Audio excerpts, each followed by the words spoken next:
When you say I am stressed, it looks like you are equal to stress. The sign equal in mathematic function means it's the same. So I am equal to stress means I am stressed. But if I say that I'm aware that I'm having thoughts that are stressful, now there is a distance. It is not equal anymore. It's I plus stress. So I can remove the stress and I can still remain as I am. Now that's the capacity of awareness. Welcome to the Wellness from Within speaker series as part of Happify SG Festival 2021, hosted by the Art of Living Singapore. In today's conversation, we will get some deeper insights on resting with ease and comfort in the present moment. Shailesh Venkatesh is in conversation with Kathirasan, a certified mindfulness teacher and author of 3 mindfulness books. Kathirasan is the founder and managing director of Center for Mindfulness in Singapore. He has the ability to contextualize mindfulness within any culture and in the areas of education, leadership, personal development, and stress management.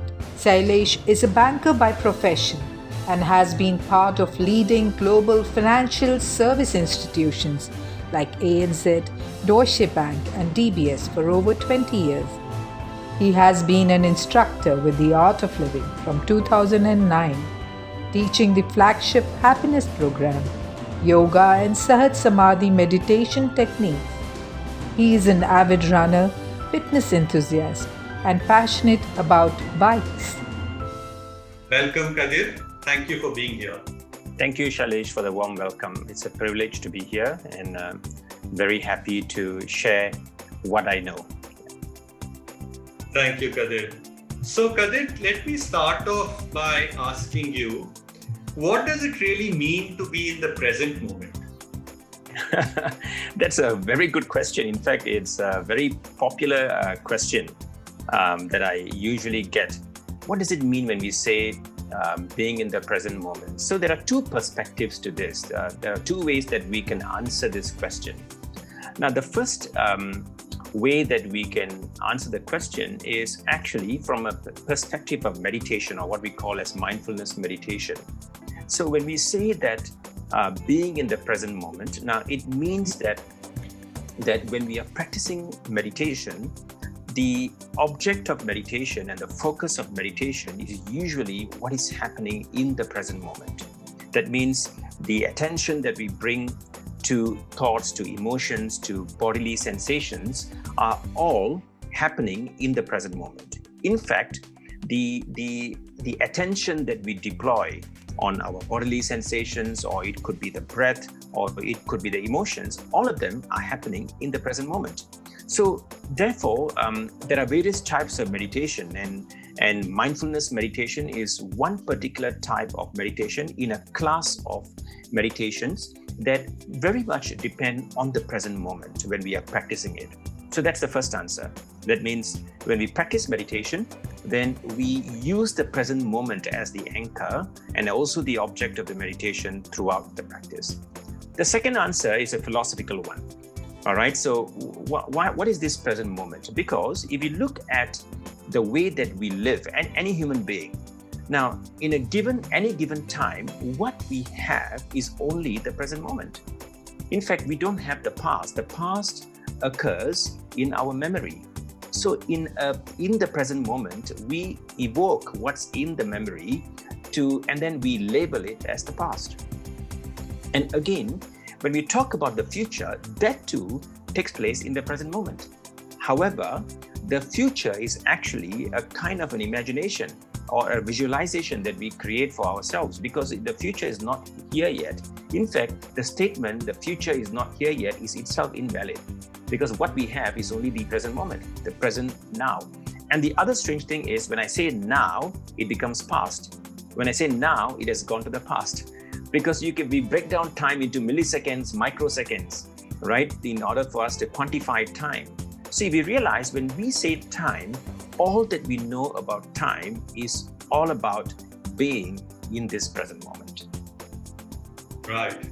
So basically what you're saying is 2 things. One is that when you bring awareness to what is happening right now, you're in the present moment because everything is happening in the present moment.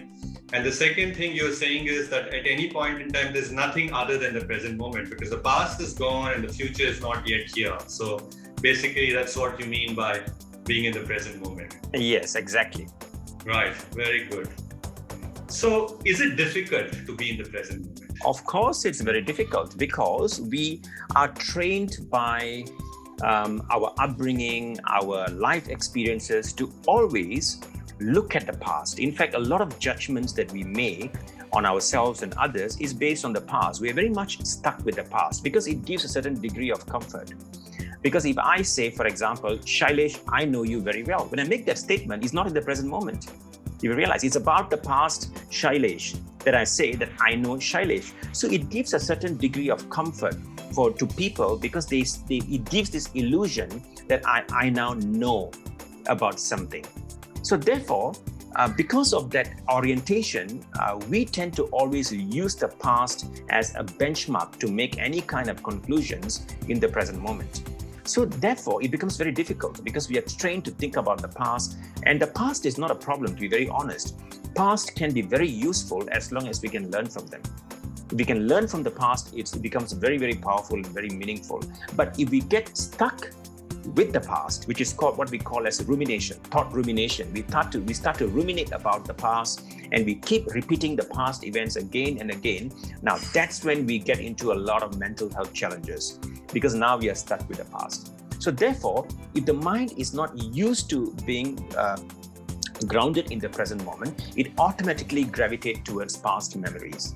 Now the second dimension is about the future, which deals with planning. Now, we need to plan about the future, but being obsessed with the future becomes a challenge. Now, why?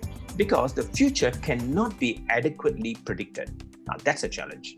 No matter, even in businesses, you would know that sometimes we have lots of strategies, but reality could be quite different, right? What we plan is one thing, what happens is another. We are like as if in the hands of time, entirely given to things that are not in our control. So therefore, when we start planning for the future and try to predict the future by saying that this is the outcome that I want, now one output of that is anxiety. Because anxiety is always about the future, trying to predict what's going to happen. And when that doesn't happen, I consider myself a failure, or I can't expect the results of my actions or the outcome, and that creates a problem. So if you realize, in a given time at any day, we are always oscillating between the past and the future, the past and the future, like the way the pendulum swings. So therefore, being in the present moment is a big challenge. Very, very good. You made a very, very good point over there, where you said it is very difficult for us to predict what's going to happen in the future. Even organizations, although they plan, but it's very difficult for them to really plan or determine what's going to happen. And it brings me to this point of 2020 vision, right? Everybody talked about a 2020 vision and everybody talked about where they wanted to be in 2020. And nobody could have predicted what actually happened in 2020 and what is still continuing to happen in 2021. So, what you said about not knowing the future has become so true in what has happened in the last couple of years. Yeah, certainly, Shailesh. So that's why I always mention what you have framed that so well, because that is the reason why I emphasize a lot of this, which is, at any given time, we have a choice to respond. Although we have a plan, we have a strategy, but like I said, the 2020 plan wasn't the 2020 plan that I expected, but I have a choice. And that choice that I make in any given time is in the present. I evaluate the present reality and I create a response. And the present moment allows us to do that. Now imagine, like as you've said, 2020 wasn't as expected. So what do? I go to the past. Oh, it wasn't as expected because that was my past expectation. And then now I get very worried about the future. I miss the present. Yes. Very good. That's such a beautiful thought. So what is really being, if I may ask you? So the one word that comes very close to being is awareness. which means that I am aware and I have the capacity to be aware at all times. So let me give you an example before I define a little more about being. Now, for example, if you ask someone, or usually we ask this question at the end of our workday, So, hey, John, hey, it's 5 p.m., man, what are you going to do? Right? So the question is, what are you going to do? So we are expecting everyone to be doing something. And then when we go home, and then it's a weekend, let's say it's a weekend, Saturday, Sunday, and then with our spouse, so darling, what shall we do during the weekend? You see that?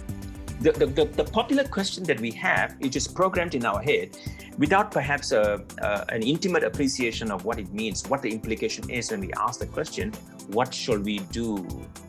So by the question itself, it's implicitly saying that the value of any time is in the doing, right? So therefore, we are always programmed to find something to do. It's either Netflix or talking on the phone, surfing on the net, clearing emails. We find something to do because that's how we are programmed.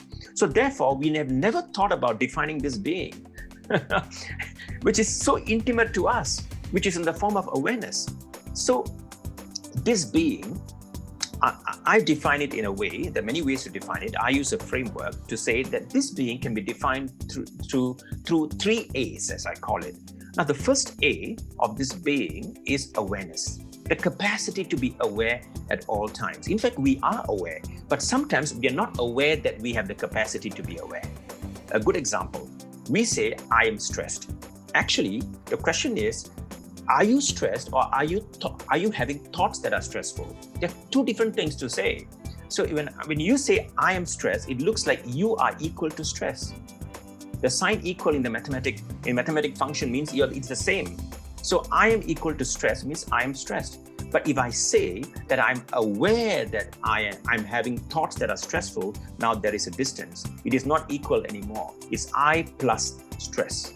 So I can remove the stress and I can still remain as I am. Now that's the capacity of awareness. That's why I share this quite a bit in the work that I do. I tell people, it is not that I am angry, right? Now at this point in time, I'm experiencing anger in my thoughts, or I'm having a sensation that conveys that my thoughts are conveying this feeling of anger. Now this appreciation creates a distance between I and the anger, I and the stress, including I and the happiness, because too much happiness can also be not too good. It can create a sense of elation, which actually does not allow you to respond. It goes into a reaction stage. So awareness is the first element of being. The second element is the capacity of deploying attention, which all of us have. If you look at children, you see that very, very interestingly in young kids, right? They're not afraid of cockroaches. They're not afraid of, if you put them next to a cobra, they would probably want to grab it. The capacity to pay attention to something by just paying attention without superimposing any judgment. That too, we have in our state of being. To pay attention willfully. That's a second element, I would say, of being. The third element is the element of being able to accept experiences without rejecting them. Now, not that I'm taking the conclusion that all experiences are good. There are what I call as wholesome experiences, and there are unwholesome experiences. I try not to use the word good and bad because they're very subjective, because it depends on culture, it depends on time, depends on place. But there are wholesome experiences and there are unwholesome experiences. But what our mind does is before it even evaluates an experience, it tends to reject it immediately, right? Because of preconceived notions. So the third capacity that we have in being is to accept every experience, right? And then evaluating them, not the other way around, evaluating them first. The acceptance of an experience allows us to objectify that experience and look at it as if it's an object in a petri dish, to be examined, to be evaluated, and then I can then make a meaningful response. In a nutshell, the state of being is about awareness, attention, and acceptance. Right. So, Kadir, tell me what brought you into all of this. We would be very keen to hear of your personal story as to what brought you there. So, my interest in in the science of mindfulness started very, I mean, if I use the word early, it's very subjective because it depends on how early, right? So I got this interest when I was serving my national service in Singapore. I think some of you may know, males in Singapore are conscripted to serve national service. It was for me a very insightful experience because that's when during that period, it wasn't national service, during the period of my national service, I had lots of existential questions actually. What is the purpose of life? There's lots of stress, academic stress, one having to want to achieve and be accomplished in society, or rather evaluating myself through the eyes of others instead of through my own eyes, or even negotiating the two. I don't think that I should entirely develop a self-value because sometimes there's also risk in that because I could become narcissistic, right? So it's good to, I think, negotiate through the eyes of others as well as my own perspective as well. So when I went through that phase where I was judging myself through the perspectives of others, of what defined success and all of that, it led me to the world of mindfulness. Initially, I was exposed to the spiritual stream of mindfulness. That's how I started meditation, philosophy, and all of that. And I've enjoyed studying many world religions and finding very, very great commonalities. And many religions as well teach a kind of mindfulness and meditation, which can be religious. But eventually later, I discovered a secular form of mindfulness, which I realized a secular form of mindfulness, which is very evidence-based and scientific. It makes it easier for everyone to take up the pursuit in that sense. So that's how I got into it. Very good. How do you think mindfulness can help people who are experiencing deep personal loss at this point in time? Now, the first thing that we also need to recognize is that mindfulness may not be the solution for all problems. That we need to recognize that. I'm a firm advocate of not what I call polarizing, because it's a very usual tendency of people to try to find solution with something that they are very familiar with. It's very common, like carpenters think of solution in wood, and blacksmiths would think of solution in metal. With metal. So that's because that's how our training is. I kind of think differently. I always believe that everything, we need multiple skills in our lives. We need multiple competencies in our life. So mindfulness may not entirely remove grief, right? In a person who has lost someone, because how we look at loss itself is very, very complex. And that should be handled by perhaps a grief counselor or a psychotherapist who are trained to handle grief in a deeper way. But one thing that mindfulness can do, it is that it can be very supportive in the whole process of healing and the whole process of recovery, because it creates a distance between what you're experiencing and who you are. And that distance can help and support and aid in the whole process of recovery and going through the healing process and going through the process of restoration. So I would take that kind of very, very maybe a pragmatic position. That's the reason I always say we need multiple skills. We cannot depend on just one skill. When we think like that, that's when we get polarized, and then we load our expectation onto one skill, and then when that fails, we ditch it together. So, Kadir, you've also spoken a lot about mindfulness and leadership. In fact, you have a book on mindfulness in leadership where you talk about not becoming a leader, but being a leader. So what's the difference especially for corporate professionals like myself? What is being a leader versus becoming a leader? Great question. Again, you ask great questions, Shailesh. I'm enjoying this interview. Now, leadership, I think in one word, there are many definitions. When we attend business school, we see so many definitions about leadership. But my pet definition is just one word: influencing. That's leadership. All right. So the whole purpose of leadership is to influence people, and leaders advance vision. They advance goals. They advance a team or oneself or a group of people towards the achievement of accomplishment of goals that have been set.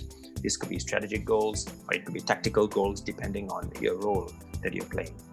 So now, when we advance together to achieve a goal, we are in the domain of action. We are in the domain of doing. And we are entirely measured by that, actually, how successfully we hit our goals or our KPIs, right? That's how leaders are measured. And there are various tools like balanced scorecard and many other mechanisms to measure the success of an organization. And through that, the leaders are measured, how well they achieve goals. So when I say leadership is not becoming, what I'm saying is that leadership is not just about action. It is not just about doing. So where is this action coming from? That's the question that is required. Now that's being. So being a leader then would mean that your action comes from the space of awareness, acceptance, and attention, instead of just action. Now that's the reason why when a leader spends too much time in action, the staff gets stressed out. The team gets burnout. And then there comes a time where the team is even unable to even share that with their leaders for the fear of maybe backlash or maybe repercussions or consequences of doing that. Now I think we have mechanisms like 360-degree feedback in organizations today, which is very helpful. But how many of us are honest about our feedback with regards to, although it's anonymous, but how many of us are honest about it? That's a good question to think about. So a leader who anchors himself or herself in being is a leader who performs his or her action on the foundation of his or her awareness, attention, and acceptance.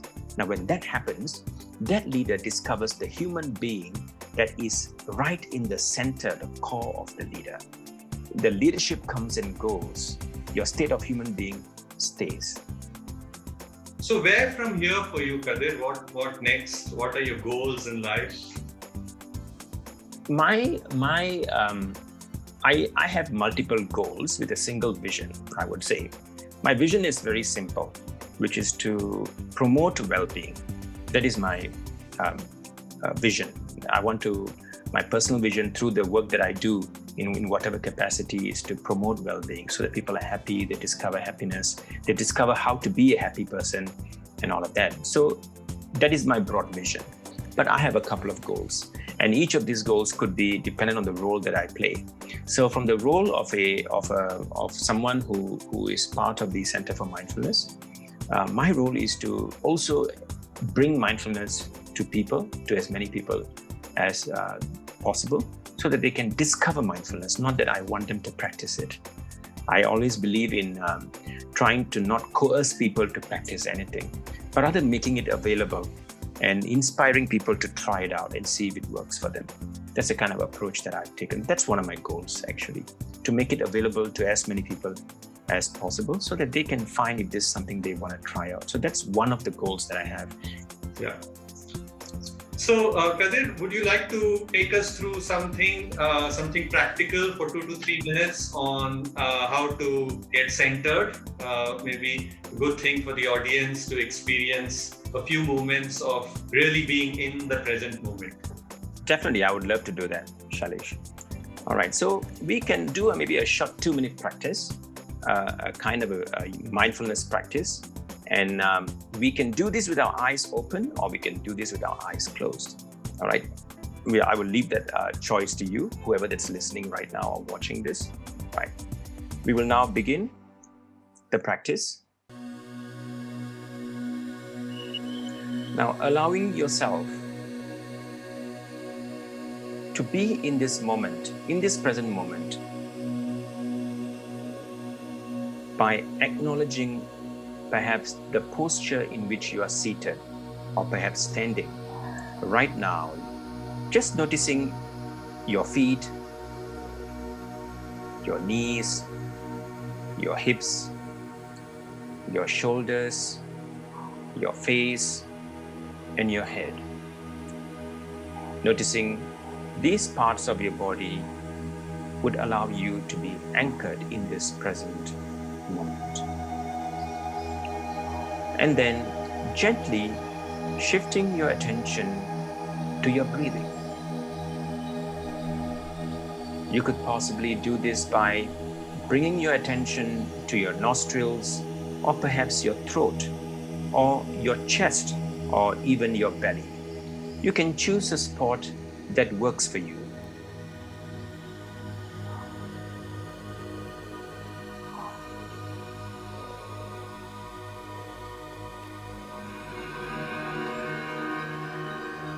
without changing the way you breathe,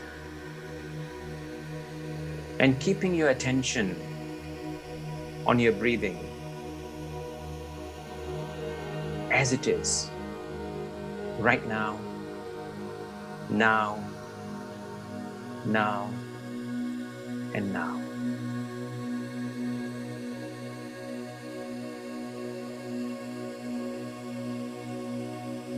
Perhaps being curious. Is your breath fast or is it slow?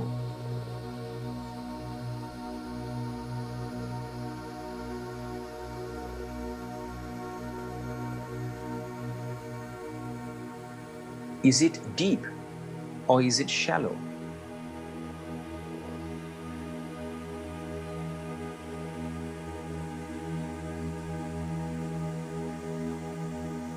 Whatever the breath could be, bringing acceptance and non-judgment, as well as kindness and compassion towards your breath. Because breathing just happens. Breathing has been with us since the time we were born and till this moment, this moment, this moment, it continues.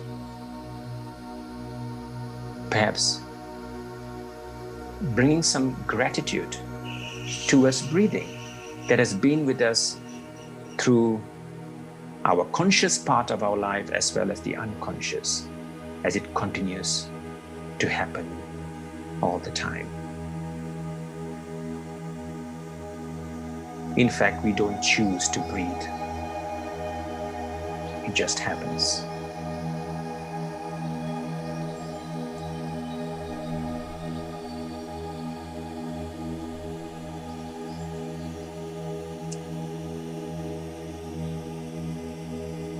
Continuing to notice our breathing, each in-breath and out-breath.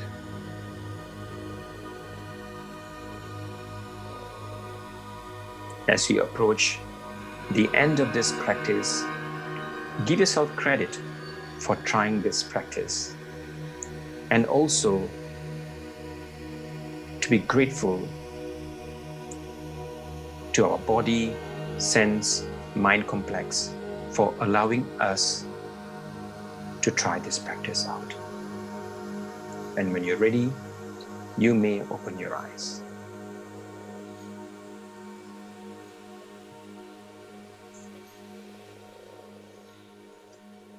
Thank you, Kadir. That was really wonderful. Beautiful experience. Very good, Kadir. That was wonderful talking to you and very good insights. It's really inspirational to see the kind of work that you're doing, the thought process, and the examples that you gave along the whole interview. That made it very easy for the audience to understand the analogies between the concept and what they have been able to see in practical terms. Very, very good examples. So thank you for being there and sharing your thoughts, ideas with us. I'm sure people will take away a lot and are inspired to practice this even more if they are doing it, or if they are not doing it, then to sort of get into this practice even more. Thank you. Thank you, Shailesh, for having me here, and also this opportunity to contribute in some way. So I truly appreciate this opportunity to talk about the topic of mindfulness through great questions that you asked. And again, thank you again for giving me this opportunity to contribute to society in some way. Thank you. Thank you.